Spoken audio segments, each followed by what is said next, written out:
Alright, welcome to my day 6 progression guide. So the first thing you want to do is cooking, bounties, and then you want to do your ruins. For today, we have access to ruins B01 normal at level 34, and then we have access to D01 easy at level 35. Once you completed that, I would manage your vitality. So the first thing you want to do is go to interstellar exploration and look and see if you have any good Stargate. If you do, try to team up with your friends to help them out, and if not, ask your friends, ask your crew, try to join the world, and join some high level Stargates. But if you can't access any, then I would do space-time domains or dimensional trials. Next, after that, do the main story. And if you're still not level capped, then I would go around and open up type 1 password chests and perfect decipher those. You could consider opening up supply pods, but now it's getting more difficult to reach experience cap, so you might want to save those for the future. Now you want to go get your gifts, so that means you want to go to Hopkins in the black market, and you want to go to Cetus Island and do the claw machine. Next, I would do my 2 trainings for the day. Then don't forget about maintaining your vehicle, so you can go around and look for like those jukebox looking things or trash can things, and those are going to give you machine parts. Some of the places that I found where I can get machine parts is the starter area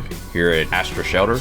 There's also some over here at Bygone Shelter. Of course, when we're over by the black market, there's some in there, and one of the best places to get it is Hycros. So the main thing that we get access to today are Void Rifts, and you need to be at least 35 before you can access these. But I recommend you go in with a strong team of friends, because you only get 1 attempt at this, but it does refresh 3 times a week. It refreshes Monday, Wednesday, and Friday, and you can save those up and just do them all like Saturday or Sunday. So how it works is you want to run around and get buffs. I recommend the jetpack so that way you can get on top of buildings, because there are some enemies on top of buildings. But if you notice, there's a little blue triangle above this enemy, and you want to get that, and that has a buff. So what we're trying to do is collect all of these, because once we feel that we've got enough buffs, we're able to transfer them to certain teammates. Generally, you want to give all the buffs to the people that are welling the most, and a couple buffs are like for tanks, or some people might have ice weapons, so you know, you can kind of min-max. But right now, if you're welling in the game, this is going to be very easy for you. And once you're finished giving out the buffs, you start the boss fight and you just take them down. And once defeated, you get some really great rewards. Like you see, I got a matrix row and also some matrices, so that's going to help power up my character. Alright, now let's talk about the weeklies. Let's look at the Weeklies tab. This has reset, so you can get all of these resources all over again. You want to make sure you're paying attention to these so you don't miss out on anything. On top of that, Claire's Dream Machine has reset, so you can get 7 of those this week.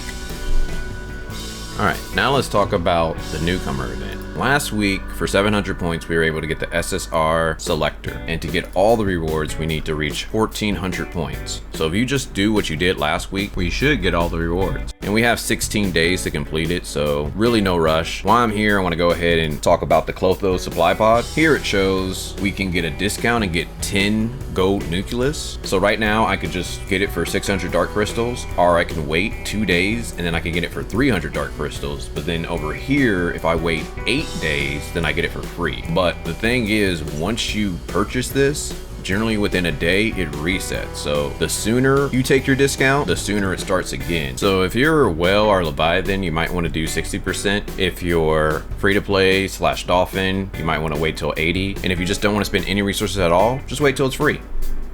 Alright, now let's talk about vitality. So you want to go over to shop, go down to hot, and then you want to try to buy your 2 vitality solutions for the day, especially for my whales. Now, if you're a Leviathan, you might want to just go ahead and buy all 4. If you're more of a dolphin / free to play, you might just want to get 1, but I understand if you just want to pass on this. But for the whales, you definitely want to take advantage of the proof of purchase box. You get 3 every week, and it's nice to save at least a little bit of money. Next, let's talk about the commissary. So, first I want to go ahead and talk about the Crystal Dust Store.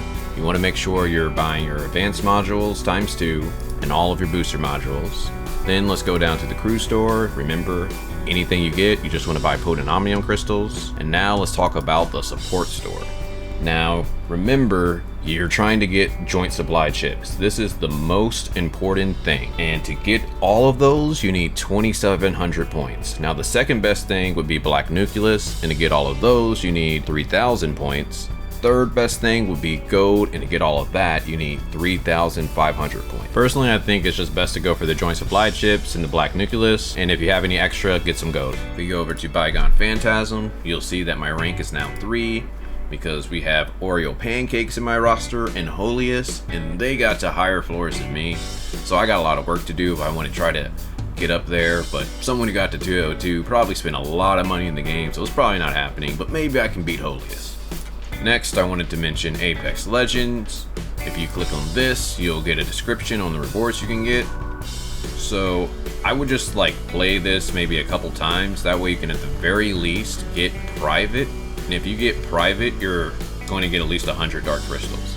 And let's say like the very top person, you know, you get Grand Marshal. All they're getting is 500 dark crystals and some bragging rights, like a title and a vehicle, which is nice, but I mean, you don't have to play this hours every day. I know there's a lot to do in this game, so I wanted to at least point that out to you. Alright, and that will do it. If you enjoyed this, check out my Day 5 guide, or otherwise look at my SSR Selector guide. Besides that, talk to you guys later.